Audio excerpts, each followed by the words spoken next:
kebutuhan masyarakat ini.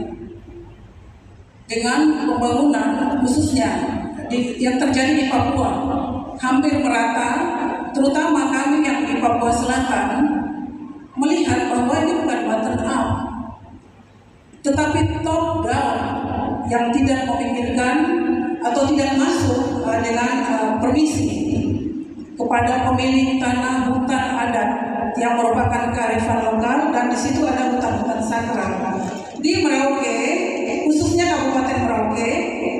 Di situ ada proyek strategi TEKU seluas 2 juta hektar. Kemudian proyek strategi nasional yang kemarin kita semua tahu, pusat atau presiden menurunkan ekskavator 2000 dan ditambah lagi. Ini seperti presiden mau marah, dendam sama orang Papua, khususnya kami di Merauke. Itu yang kami lihat, karena tidak permisi dan tidak mendengar apa yang menjadi harapan, tangisan dari masyarakat pemilik hutan adat yang sakral ini. Kemudian etnosainsnya mau ditempatkan di mana? Untuk Bapak Wamenhan. Kemudian pelanggaran HAM terbesar yang terjadi sudah bertahun-tahun di wilayah Papua Tengah, Papua Pegunungan. Ini tanggapan Bapak apa? Ditambah lagi dengan yang baru terjadi dengan proyek strategi nasional. Kemudian untuk Ibu Wamendagri Republik Indonesia, Ibu terkasih,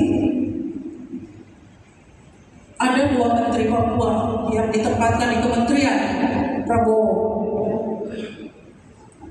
Menteri Natalis Pigai dan Ibu Menteri Ibu Rita Lalu, untuk sinkronisasi pembangunan, khususnya pembangunan yang terjadi di Papua.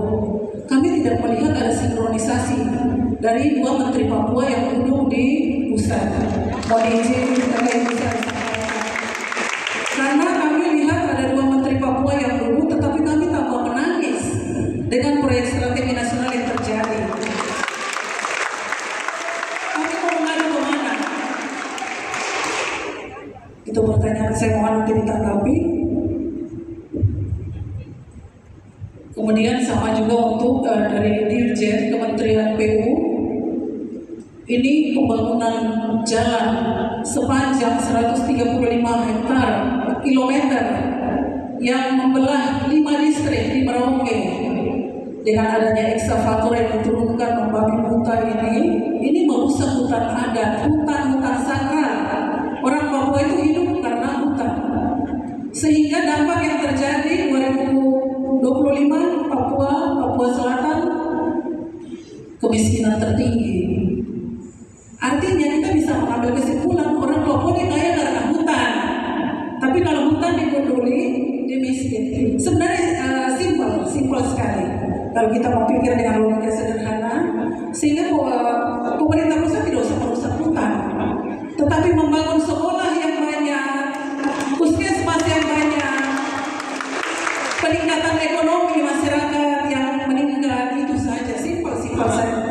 Itu yang mungkin bisa kami lihat. Kemudian dari juga Dirjen Kehutanan, sehingga kesimpulan saya mohon ditanggapi ya Bapak dan Ibu pemateri, terkecuali Ibu Ketua MRP yang mulia. Bapak, saya langsung bertanya, apakah sudah nonton film dokumenter Pesta Babi? Bapak Dorang, Ibu Menteri sudah nonton? Ya, saya mohon